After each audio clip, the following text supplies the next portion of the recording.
نحمدہ و نصلی علی رسولہ الکریم اما بعد فاعوذ باللہ من الشیطان الرجیم بسم اللہ الرحمن الرحیم رب اشرح لی صدری ویسر لی امری واحلل عقدۃ من لسانی یفقہوا قولی رب زدنی علما رب زدنی علما رب زدنی علما اللہم انی اسألک علم نافع۔ السلام علیکم ورحمۃ اللہ وبرکاتہ۔ آج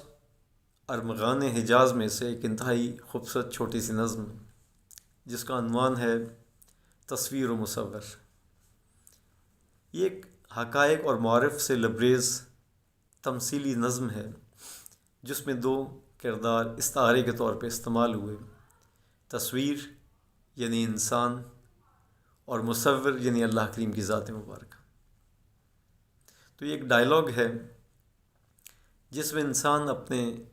خالق سے، مالک سے، اپنے رب سے یوں مخاطب ہوتا ہے، کہا تصویر نے تصویر گر سے،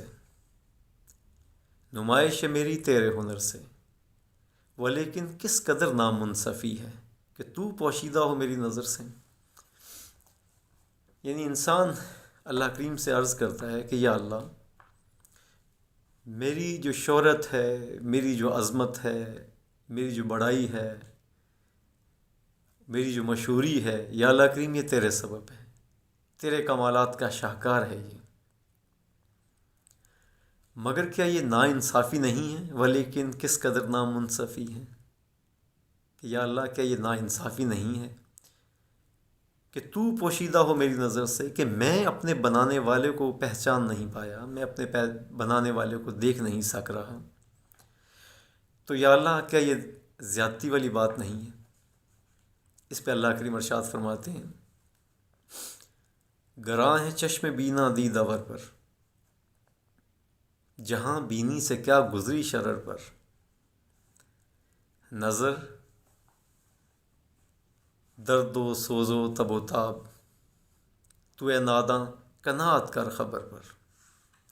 اس پہ اللہ کریم ارشاد فرماتے ہیں کہ دیکھنے والی آنکھ دیکھنے والے پہ بہت بھاری ہے، بہت گراں گزرتی ہیں، تو دیکھتا نہیں۔ اب یہاں ایک بڑی خوبصورت انداز میں اقبال رحمۃ اللہ علیہ نے کہ جب لکڑیاں جل رہی ہوتی ہیں، آگ جل رہی ہوتی ہیں، اس میں سے ایک چنگاری اڑتی ہے اوپر کی طرف اور پھر راکھ ہو کے نیچے گر جاتی ہے، تو اس کو انہوں نے بڑے خوبصورت انداز سے تشبیہ دی کہ جب اس چنگاری نے زمانے کو دیکھنے کی خواہش کی اور وہ فنا ہو گئی، راکھ ہو کے نیچے گر گئی، تو اس کو یہ انداز فرما رہے ہیں کہ اے انسان، تو دیکھتا نہیں کہ جب اس چنگاری نے اس زمانے کو دیکھنے کی خواہش کی تو اس کا کیا حشر ہوا، جہاں بینی سے کیا گزری شرر پر۔ پھر آگے فرماتے ہیں، نظر درد و غم و سوز و تب و تاب، جو دیکھنا ہے درد و غم، پریشانیاں، آلام، بے چینی کو دعوت دینے کے مترادف ہے، اپنے آپ کو مصیبت میں ڈالنے والی بات ہے اس خواہش کا اظہار کرنا۔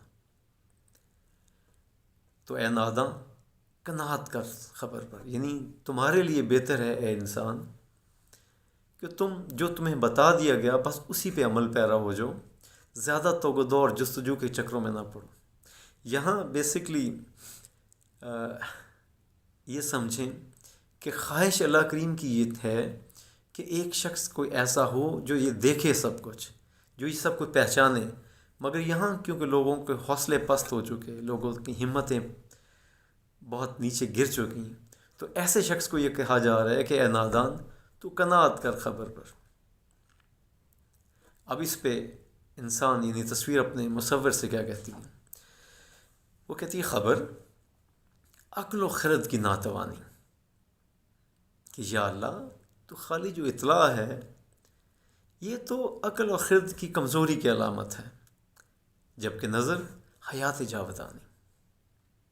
کہ جب کہ دیکھنا جو ہے وہ دل کی حیات جاودانی ہے،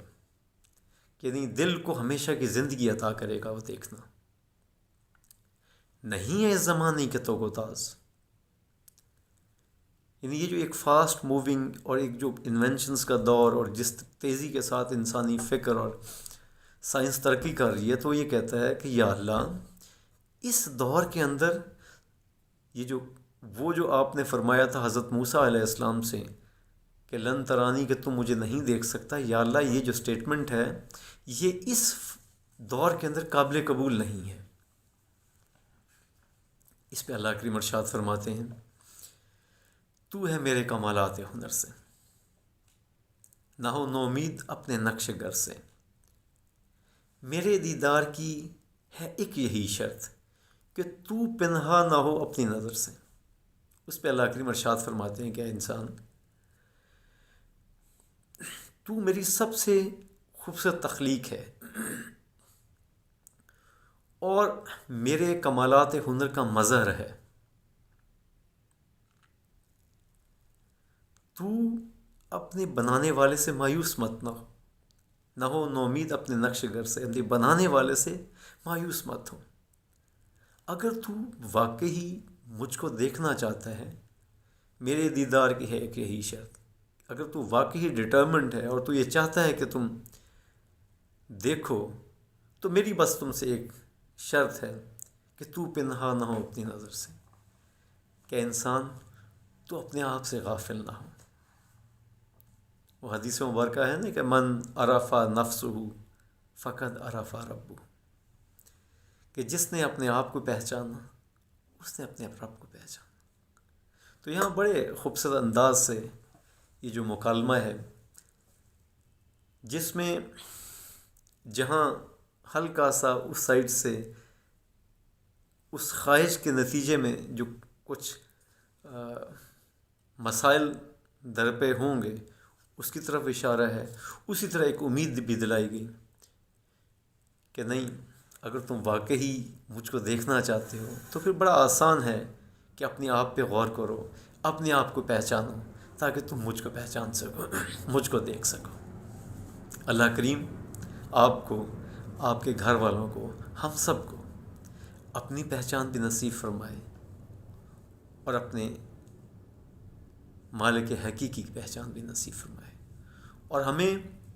ہمارے تمام تر گناہوں سے درگزر فرما کر اپنے نیک بندوں میں شامل فرمائے۔ وآخر دعوانا ان الحمد للہ رب العالمین۔